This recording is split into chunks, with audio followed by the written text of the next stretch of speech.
Alors pour ceux qui me connaissent un petit peu, beaucoup savent que j'aime beaucoup les oiseaux. Et j'ai remarqué, quand on se promène en montagne, souvent s'il y a un grand rapace qui vole au-dessus de nous, on va le savoir parce qu'il y a son ombre qui se projette sur les flancs de la montagne. Et il a beau ne pas chanter, on lève les yeux et on le découvre. Mais il faut parfois une bonne paire de jumelles et puis quand même un peu de connaissances en ornithologie pour identifier vraiment de quel oiseau il s'agit. Eh bien, c'est ce que nous propose de faire l'apôtre Paul. Il se spécialise de l'Ancien Testament en essayant de comprendre une histoire, celle des deux fils d'Abraham. Et lui, il discerne des choses qui vont venir plus tard dans l'histoire. Et c'est avec donc le fils d'Agar, Ismaël, et le fils de Sarah, Isaac, qu'on va cheminer ce matin pour comprendre ce que veut nous dire Paul. Il pense, en tout cas il expose, qu'il y a dans leur histoire comme un type, c'est-à-dire quelque chose qui est arrivé en réalité, mais qui parle de quelque chose qui va arriver plus tard. Un petit peu comme la Pâque juive, leur sortie d'Égypte, leur délivrance d'esclavage à travers la mer Rouge, nous parle de notre propre délivrance que Jésus a réussi à réaliser en nous pardonnant nos péchés et en nous faisant échapper au jugement. Ou bien, et d'ailleurs Jésus est appelé l'agneau de Dieu par Jean-Baptiste en référence à la Pâque. Ou bien cet exemple aussi de Joseph qui est un type de Jésus, parce que Joseph il est vendu par ses frères, mais finalement Dieu va l'utiliser pour libérer ses frères de la famine quand il va être eh bien, au plus haut sommet de l'Égypte. Et Jésus est comme ce fameux Joseph. Jésus est donc un type de Joseph. Eh bien, à travers ces deux femmes, Paul voit un type et il va nous en parler. Enfin, il en parle surtout aux Galates et on a le privilège d'avoir ces instructions. Parce que Paul, il connaît bien la mentalité des judaïsants. Vous savez, ces hommes qui venaient donner de faux enseignements. Il les connaît bien parce que il a eu affaire à eux déjà quand il était à Jérusalem avec Barnabas et Tite. Et il explique que ces faux frères qui étaient infiltrés dans leur rang, eh bien, étaient là pour pour espionner leur liberté, pour les empêcher de profiter de cette liberté qu'ils avaient dans leur union avec Jésus-Christ. Ils voulaient faire d'eux des esclaves. C'est ce que Paul explique au début de la lettre des Galates au chapitre 2. Mais que ce soit Paul, Barnabas ou Tite, ils ont décidé de ne pas céder, de ne pas se laisser contraindre, parce qu'ils voulaient défendre la vérité de l'Évangile, et en particulier pour les chrétiens d'origine païenne.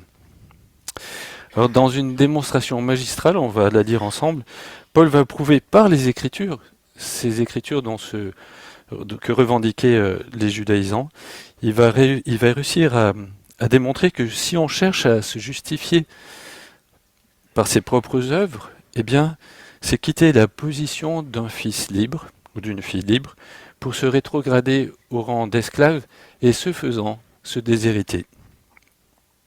Enfin, perdre l'héritage que Dieu a promis. Paul montre à travers l'histoire du patriarche que Sarah et Agar représentent deux alliances, celle du Sinaï, ou la loi de Moïse, vous me pardonnerez, parfois je passe d'un terme à l'autre, et l'autre alliance, c'est celle de la promesse, celle qui est représentée par Sarah. Et il va montrer que ces deux alliances ne peuvent pas coexister, et qu'ainsi l'héritage des promesses échappe à ceux qui choisissent de se remettre sous l'alliance de la loi. Et son but en écrivant, dans cette partie de la lettre aux Galates, son but c'est vraiment de faire réagir les chrétiens authentiques qui sont séduits par ces faux frères, et il veut les aider à ne pas céder à ce doute qui est semé sur leur identité de fils de Dieu et d'héritiers des promesses. Parce qu'ils prétendent, ces gens-là, que croire en Jésus, ça ne suffit pas. Il faut aussi passer par la circoncision pour être réellement membre du peuple de Dieu. Or, Paul a déjà clairement affirmé, un petit peu avant, dans Galates 3 au verset 26, il a dit ceci, « Par la foi en Jésus-Christ, vous êtes tous fils et filles de Dieu. Car vous tous qui avez été baptisés pour Christ, vous vous êtes revêtus de Christ. » Et il précise, il n'y a plus ni juif ni non-juif, il n'y a plus esclave ni homme libre, il n'y a plus ni homme ni femme. Unis à Jésus-Christ, vous êtes tous un. Et si vous lui appartenez, alors vous êtes la descendance d'Abraham. Et donc aussi des héritiers des biens que Dieu a promis à Abraham. Alors maintenant, il les interpelle et nous allons lire notre passage Galates 4, verset 21. Dites-moi, il faut s'accrocher un petit peu, hein. J'avoue que je remercie Mike Evans d'avoir fait un commentaire sur ce passage et je remercie Jean-Daniel de nous avoir dit « lisez-le bien ». Dites-moi, vous qui voulez vivre sous le régime de la loi, ne comprenez-vous pas ce que déclare la loi ? Il y est écrit qu'Abraham a eu 2 fils, l'un d'une esclave et l'autre d'une femme libre. Le fils de l'esclave a été conçu de manière purement humaine, alors que le fils de la femme libre a été donné à Abraham en vertu d'une promesse divine. Et il y a là une analogie. Ces 2 femmes représentent 2 alliances. L'une de ces alliances, conclue sur le mont Sinaï, donne naissance à des enfants esclaves. C'est Agar qui la représente. Certes, cette Agar, mont Sinaï, est en Arabie, mais elle correspond à la Jérusalem actuelle, car celle-ci vit dans l'esclavage avec tous ses enfants. Mais la Jérusalem d'en haut est libre. C'est elle qui est notre mère. Alors, je voudrais qu'on comprenne que Dieu seul peut offrir ce qu'il promet. Vous voyez, comme titre, j'ai choisi « Laissons Dieu nous offrir lui-même ce qu'il nous promet, en acceptant son alliance par la foi seule. » Et ici, c'est vraiment important de voir le développement de Paul. En posant la question « Ne comprenez-vous pas ce que déclare la loi ?», Paul invite ses lecteurs à prendre du recul par rapport à ce que leur disent ces faux enseignants. Il les pousse à prendre en compte l'ensemble de l'Ancien Testament, pas simplement quelques points de la loi. Et il veut nous apprendre, Paul, à nous aussi, à travers les Galates, à comprendre la pensée de Dieu en tirant des leçons non seulement de quelques commandements, mais de l'ensemble de l'Écriture. Paul leur rappelle comment sont nés les 2 fils d'Abraham, Ismaël et Isaac. Et il va en tirer un grand principe. C'est le suivant. Si on cherche à obtenir par nos propres forces ce que Dieu promet, sans attendre son intervention, alors on tombe dans une forme d'esclavage. Et on va rester en dehors de ses projets. À l'inverse, si on fait confiance à Dieu, qu'on le laisse intervenir lui-même pour accomplir ce qu'il a promis, alors on entre pleinement au bénéfice de ses promesses. On va essayer de repartir en arrière pour revivre cette histoire, enfin se souvenir exactement de ce qui s'est passé avec Abraham et ses 2 garçons. Abraham avait reçu la promesse d'avoir une descendance, malgré la stérilité de Sarah, sa femme. Sarah était bien au courant, mais à 76 ans, elle n'avait toujours pas eu d'enfant. Alors, elle a proposé à Abraham ce qui se faisait à l'époque, c'est d'aller vers Agar, sa servante, et Agar enfanterait pour elle. On peut comprendre le raisonnement de Sarah de cette manière. Bon, Dieu nous a fait une promesse, nous donner un enfant. Il ne vient pas, il faut faire quelque chose. Parce que cette promesse n'est toujours pas réalisée, et c'est évident que moi je ne peux plus enfanter. Donc, Dieu doit vouloir que moi, Sarah, je renonce à porter cet enfant.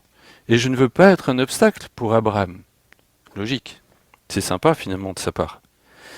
Alors, ce sera par Agar que nous aurons la descendance que Dieu a promis. Du coup, Ismaël, le premier fils d'Abraham, il est né sans intervention de Dieu. Il est né naturellement. Et pendant plusieurs années, Abraham a bien pensé que c'était lui l'héritier maintenant et non plus Eliezer, son serviteur. C'était maintenant Ismaël qui hériterait de lui.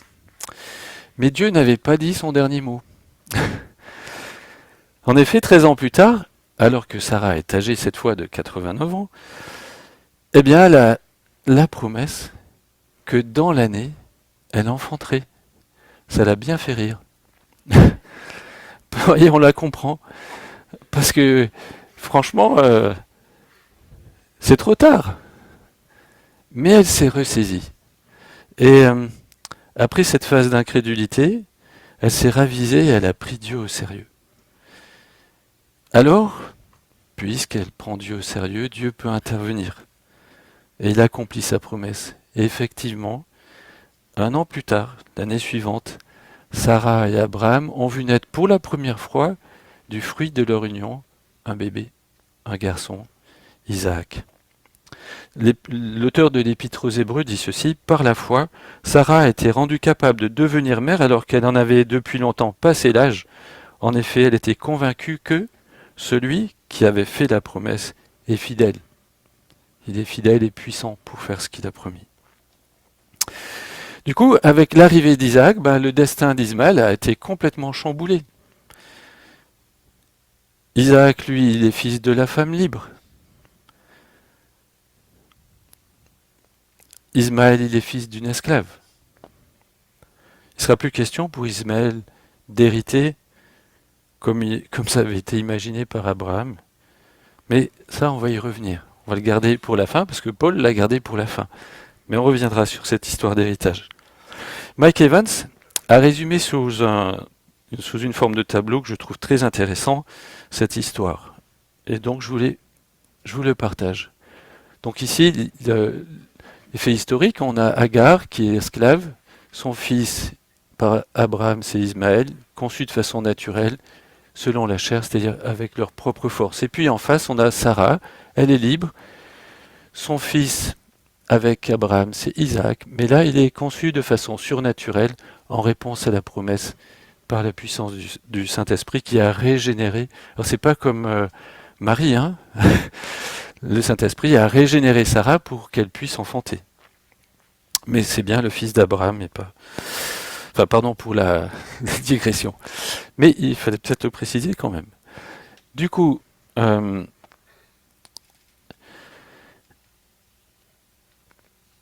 c'est intéressant de voir maintenant comment Paul comprend cette histoire. Il ne remet pas du tout en question les faits historiques, mais il en tire une leçon. Paul dit que Agar et Sarah illustrent deux alliances. Agar illustre celle du Sinaï et Sarah celle de la promesse. Il vient tout juste d'expliquer dans les chapitres précédents, au chapitre 3 et 4, au début du chapitre 4 aussi, que chercher à se justifier en accomplissant la loi, c'est se mettre sous un esclavage qui nous emprisonne. Vous vous souvenez le message qu'on avait eu avec cet homme qui était en prison. Parce que la loi, elle révèle notre nature pécheresse, mais sans pouvoir nous donner la force de lui obéir. Et du coup, on continue à pécher. Ce faisant, la loi attire le jugement, la malédiction sur nous. C'est ce qu'illustre Ismaël. L'alliance du Sinaï, la loi, produit l'esclavage. Pour Paul, Agar préfigure la loi qui était donnée sur le mont Sinaï. Il en conclut que le peuple juif, qui continue de renoncer à se justifier lui-même par la pratique de la loi, puisqu'il continue à pratiquer le culte dans le temple à Jérusalem, ils offrent les sacrifices, ils respectent les fêtes, eh bien, il dit qu'en agissant ainsi, le peuple juif se maintient dans un état d'esclavage. C'est pourquoi il dit, cette Agar, mont Sinaï, qui est en Arabie, c'est là où vivent les descendants d'Ismaël, en réalité, elle correspond à la Jérusalem actuelle. C'est-à-dire que finalement, les Juifs sont dans un état d'esclavage comme Ismaël. Donc vous remarquez la progression d'image. Agar représente une alliance, la loi donnée à Moïse sur le mont Sinaï. La loi fait appel à nos efforts, à nos propres forces pour être justifiés sans l'intervention de Dieu, comme ça a été le cas pour l'enfantement d'Agar, Jérusalem représente la mère du peuple issu de cette alliance. Il est donc dans un état d'esclavage. Vous vous rendez compte ce qu'il est en train de dire aux judaïsants? C'est un coup dur quand même. Parce que eux, ils arrivent tout droit de Jérusalem. Eux qui sont juifs de naissance, ils en étaient fiers. Certains étaient devenus chrétiens, ils étaient peut-être dans le doute, mais il y en a beaucoup qui n'étaient même pas devenus chrétiens en réalité. Ils voulaient ramener les chrétiens vers eux. Mais Paul est en train de leur démontrer par les Écritures qu'en restant sous la loi, eh bien, ils n'ont rien de plus que Ismaël, le fils de l'Égyptienne. Alors là, je trouve que c'est fort. C'est aussi un avertissement solennel pour les Galates, les chrétiens Galates. Il leur dit, êtes-vous vraiment sûrs de comprendre ce que vous êtes en train de faire en acceptant la circoncision, vous qui êtes chrétiens? Est-ce que vous vous rendez compte de ce que vous êtes en train de faire alors que Jésus vous aurait suffi? Mais en parallèle, il y a une deuxième alliance qui, elle, est représentée par Sarah.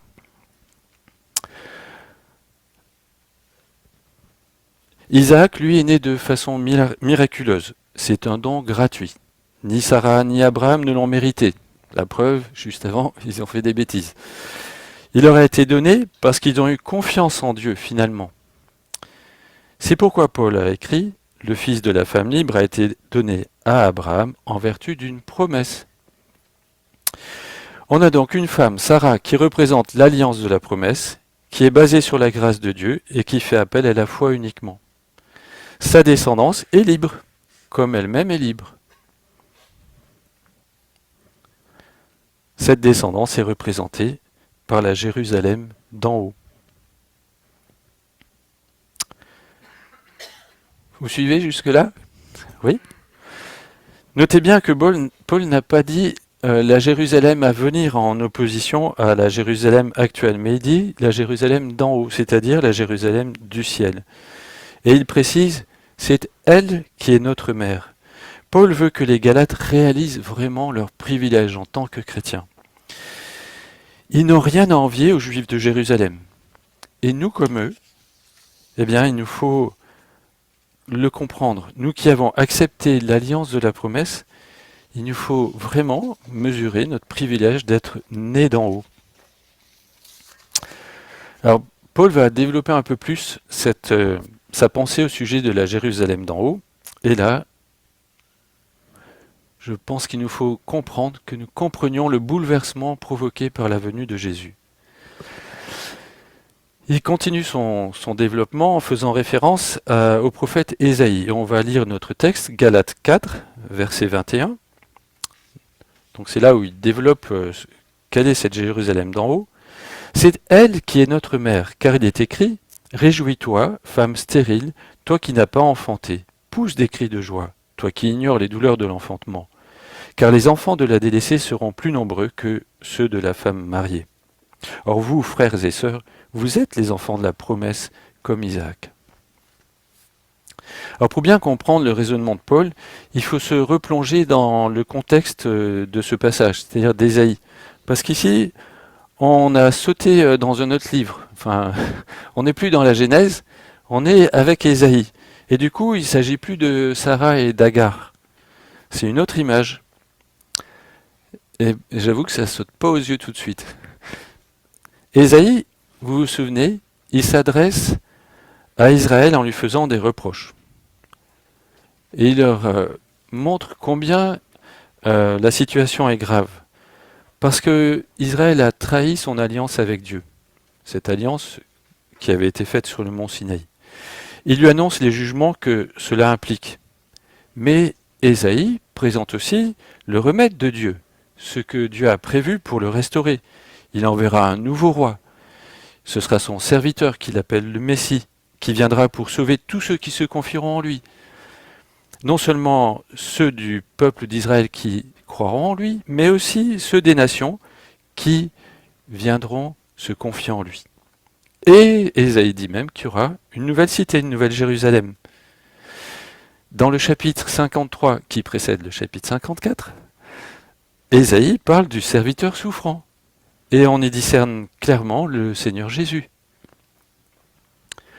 et son œuvre rédemptrice. Il est aussi question de son règne à venir. Et immédiatement après suivent ces versets cités par Paul. Réjouis-toi, stérile, car les enfants de la délaissée seront plus nombreux que ceux de la femme mariée.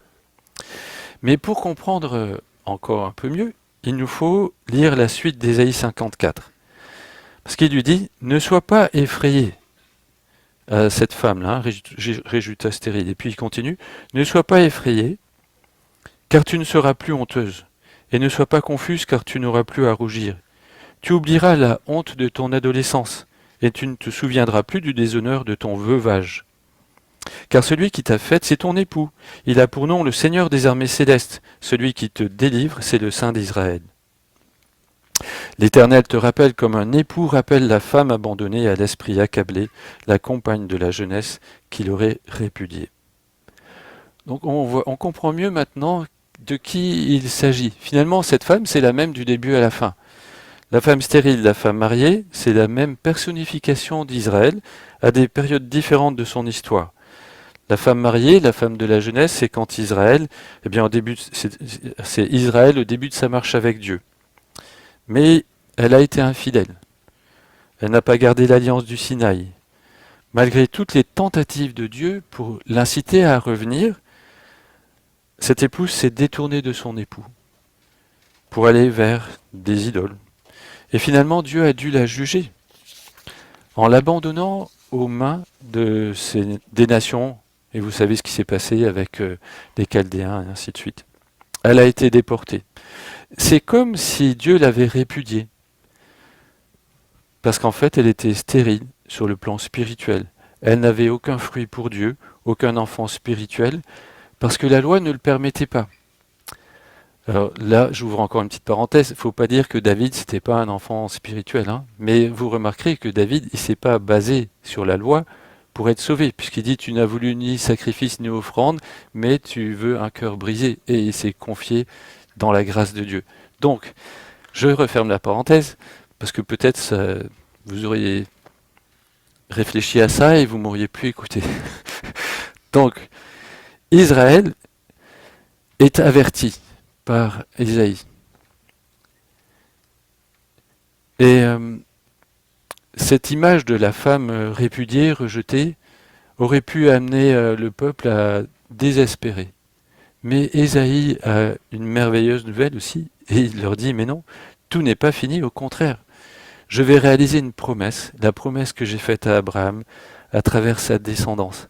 Je vais envoyer cette descendance. Ce sera ce serviteur qui va tout changer. Il va réaliser l'alliance de la promesse. Et Paul a déjà précisé au chapitre 3 et au verset 16 que cette descendance, c'est Christ. Tous ceux qui accepteront cette nouvelle alliance, par la foi, formeront un nouveau peuple. Et Paul, il va appeler ce peuple, à la fin de sa lettre, l'Israël de Dieu. Et on comprend qu'il s'agit de l'Église, de tous ceux qui sont nés de nouveau, de la Jérusalem d'en haut. Alors, les judaïsants, eux, ils semblent avoir la nostalgie de cette relation exclusive que Dieu avait avec le peuple d'Israël. Et ils voudraient que les croyants se rattachent à Israël, parce que c'est Israël le peuple de Dieu. Mais, en faisant cela, ils veulent complètement ignorer le peuple qui a été donné à la Pentecôte, pardon. Parce qu'à la Pentecôte, vous vous souvenez ce qui s'est passé quand le Saint-Esprit est descendu sur les disciples?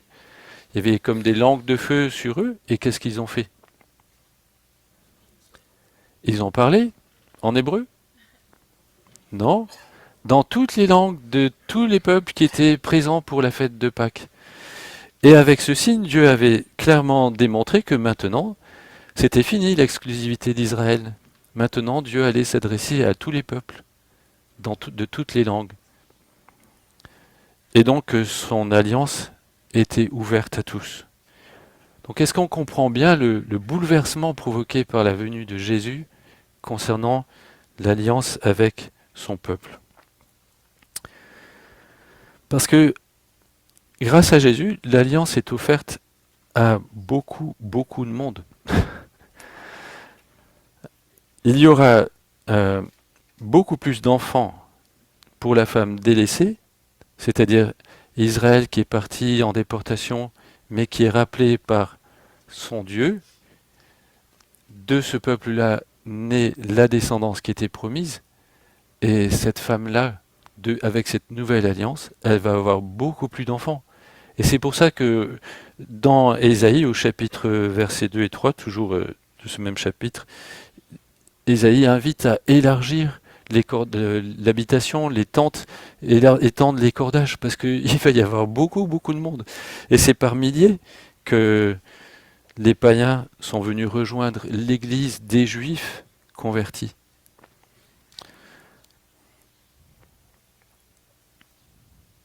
Et Ésaïe poursuit d'ailleurs avec une belle image. Euh, je vais vous la lire quand même. Malheureuse, toi qui es battue par la tempête et que personne ne console, je pose tes pierres avec du mortier et je te donnerai des fondations en saphir. Ça vous rappelle quelque chose? Je ferai tes ouvertures en rubis, tes portes en escarboucle et ton enceinte en pierre précieuse. Ça vous fait voir qui? Voir quoi? Là, Jérusalem, dans l'Apocalypse. Tous tes fils seront disciples de l'Éternel. Il n'y aura que des gens croyants dans cette ville-là. Tu seras affermi par la justice. Il n'y a que le Seigneur Jésus qui peut faire ça. On a encore d'autres choses à comprendre avec Paul. On continue notre texte pour essayer de comprendre l'incompatibilité des deux alliances et l'importance de garder l'héritage. C'est la suite de Galates, au chapitre 4, au verset 29. Je suis désolé pour ceux qui auraient voulu suivre dans Ésaïe, je suis allé un peu vite. Mais maintenant on revient aux Galates. Donc c'est Galates 4, verset 29. Autrefois, le Fils conçu de manière simplement humaine persécutait le Fils né par l'intervention de l'Esprit, et il en est de même aujourd'hui. Or, que dit l'Écriture? Renvoie l'esclave avec son fils, car le fils de l'esclave n'aura aucune part à l'héritage avec le fils de la femme libre. Ainsi, mes frères et sœurs, nous ne sommes pas les enfants d'une esclave, mais de la femme libre. On revient à l'histoire d'Isaac et d'Ismaël. Lorsqu'Isaac a atteint l'âge d'être sevré, Abraham il a fait une grande fête, un grand festin. Mais à ce moment-là, Sarah a remarqué quelque chose, c'est qu'Ismaël, il se moquait de son fils. Alors je pense que ça doit être un peu plus grave qu'une simple remarque désobligeante de la part d'Ismaël, parce que Paul parle de persécution. Et c'est au point que Sarah demande à Abraham de chasser Ismaël avec sa mère, Sarah. Et ce qui... Pardon, qu'est-ce que j'ai dit? Sa mère Agar. Je vous avais dit qu'on pouvait se perdre. Alors, Dieu... Et moi, ce qui me surprend, c'est que Dieu, il va confirmer la demande de Sarah. Alors, des fois, on se révolte, c'est injuste et tout, la pauvre, elle y est pour rien, Agar, Ismaël, mais c'est pas le sujet, en fait. Dieu, il confirme la demande de Sarah, mais lui, il a ses bonnes raisons. C'est pas, peut-être pas les mêmes que Sarah. Il dit, chasse l'esclave avec son fils, car il n'héritera pas. Alors ça, c'était la demande de Sarah, chasse l'esclave avec son fils, car il n'héritera pas avec mon fils Isaac. Mais Dieu ajoute, Dieu dit, ok, et Dieu il dit, c'est d'Isaac que sortira une postérité qui te sera propre. Voilà la raison pour laquelle Dieu demande à Abraham, effectivement, de mettre à l'écart Agar et Ismaël. Parce que Dieu avait promis à Abraham une descendance par laquelle toutes les nations seraient bénies. Et elle doit passer par l'enfant de la promesse qui est Isaac, qui est né miraculeusement. Du coup, Ismaël, il a beau être le fils d'Abraham, et vous remarquerez qu'il est aussi circoncis, au passage, mais il n'est pas le fils de la promesse. Lui, il n'est pas né miraculeusement, et il n'héritera pas des promesses divines. Et ici, Paul va en tirer deux remarques. La première, c'est qu'il y a incompatibilité entre les deux alliances. L'alliance de la loi et l'alliance de la promesse ne peuvent pas cohabiter, coexister. Parce que la dernière alliance exclut la première, elle la chasse. La venue de Jésus a mis un terme à la loi. Elle n'a plus de raison d'être. Avec l'arrivée d'Isaac, Agar n'avait plus sa place dans la maison d'Abraham. Elle ne faisait pas partie du plan du salut. Alors Dieu, dans sa bonté, a pris soin d'Agar et il a pris soin d'Ismaël, parce que Dieu n'est pas injuste. Mais ce n'était pas par Agar que le salut allait venir pour les hommes. Et bien de même, l'alliance de la loi, elle n'était pas faite pour amener le salut. Elle n'avait pas pour vocation de sauver les hommes. Et cela nous montre qu'on ne peut pas être sous les deux alliances en même temps. On ne doit pas vouloir maintenir les deux. C'est inutile. L'alliance de la promesse est largement suffisante. C'était elle que Dieu avait prévue pour nous sauver. Mais ceux qui veulent rester sous la loi, ils ne le supportent pas. Vous avez remarqué peut-être. Et comme Ismaël persécutait Isaac, eh bien les judaïsants persécutent les chrétiens nés de nouveau. Et le terme n'est pas du tout trop fort. Parce que Paul, il le vit tout le temps. Et il dit qu'il porte sur lui les marques de cette persécution. Et il dit que s'il prêchait la circoncision, pourquoi il serait encore persécuté? Et en réalité, si on regarde bien, cette insistance des judaïsants dans les églises de Galate à vouloir les ramener à la loi, c'est une forme de persécution. Un faux enseignement, c'est une forme de persécution. L'ennemi, il a différents moyens. Soit il vous séduit pour vous faire pécher, soit il vous persécute physiquement, soit il vous persécute en faisant entrer dans votre tête des fausses doctrines. Et il a pas mal de faux docteurs pour ça.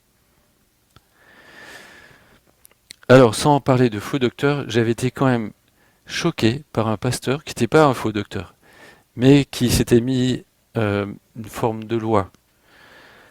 Il y avait un jeune qui venait à une convention et il arrivait en short.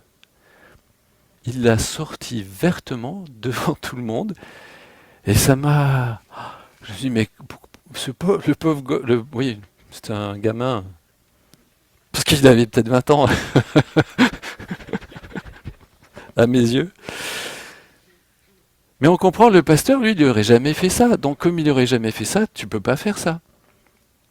Et je sais pas si vous avez remarqué comme ces personnes qui s'imposent des règles sont insistantes pour que vous les observiez. Quoi? Non, Patrick, tu manges ça? Comment?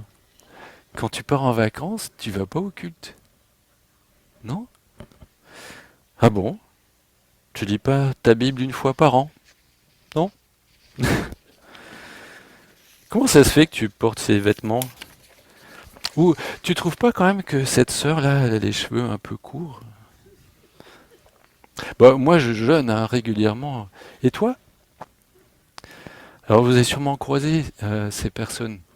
On est un peu mal à l'aise, on ne sait pas quoi dire. Faut les reprendre ou c'est nous qui nous trompons? On est un peu ébranlé. Mais alors, comme Paul, alors Paul, il dit qu'il faut se faire tout à tous. Il dit aussi que parfois je vais limiter ma liberté pour pas choquer. Mais si on veut vous imposer, vous comprenez la différence?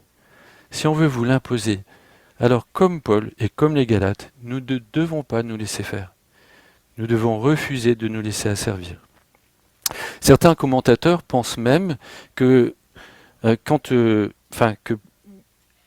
il faudrait appliquer l'ordre chasse l'esclave dans l'Église. Parce que ça pourrait signifier finalement les judaïsants qui persévèrent dans cette doctrine et qui n'arrêtent pas d'en parler autour d'eux et qui finissent par mettre du trouble dans l'Église, il faut les chasser. Peut-être qu'à un moment donné, même on peut se poser la question, mais cette personne-là, elle est vraiment convertie pour toujours insister comme ça? Vous voyez, voilà, c'est un peu sévère, hein, mais n'empêche que Paul, il n'est pas tendre non plus. Hein. La seconde leçon que Paul tire que moi je comprends comme ça en tout cas, c'est que finalement, si on s'attache à la loi, on va perdre l'héritage. Parce qu'on le voit, hein, celui qui qui est dans l'alliance d'Agar, il persécute, et il n'hérite pas les promesses. L'héritage auquel on parle les enfants de la Jérusalem d'en haut, de la femme libre, c'est, il me semble, hein, avant tout, le don de l'esprit et tout ce que cela comporte. La nouvelle naissance. Si le Saint-Esprit ne nous régénère pas, on n'est pas de nouveau et on n'est pas sauvé. La nouvelle espérance, la nouvelle puissance de vie, la nouvelle relation avec Dieu, la nouvelle place dans le royaume de Dieu. Tout cela, c'est incompatible avec l'alliance de la loi. Si vous revenez à la loi, vous l'avez pas ça. Appliquer la loi ne me permet pas de naître de nouveau. Je vais peut-être réussir à m'améliorer dans quelques domaines. Je vais vivre dans l'illusion de plaire à Dieu alors qu'en fait je me plais à moi-même, mais pas vraiment à Dieu. Et finalement je passe à côté du salut, à côté de la vie éternelle. Si je suis né de nouveau, mais que j'essaie de produire ce que Jésus a promis avec mes propres forces, eh ben j'ai plus besoin de recourir à la puissance du Saint-Esprit pour être transformé. On va prendre un exemple. Jésus nous promet de nous donner sa paix. Vous êtes d'accord? Je vous donne la paix, je ne vous donne pas comme le monde donne. La paix. Mais si je me mets sous la loi et que je veux accomplir la loi pour plaire à Dieu, pour être sûr que comme ça il est content de moi, bah, je suis à peu près sûr d'échouer. Donc je vais la perdre, la paix. Je ne l'aurai pas. Et quand je vais venir devant Dieu, dans la prière, je vais hésiter, parce que ça fait combien de fois que j'ai demandé pardon déjà pour la même chose, et j'ai recommencé. On perd la paix. Mais si je me confie dans la croix de Jésus, Jésus a tout pardonné. Il a tout accompli afin que Dieu me voie pur, sans tache.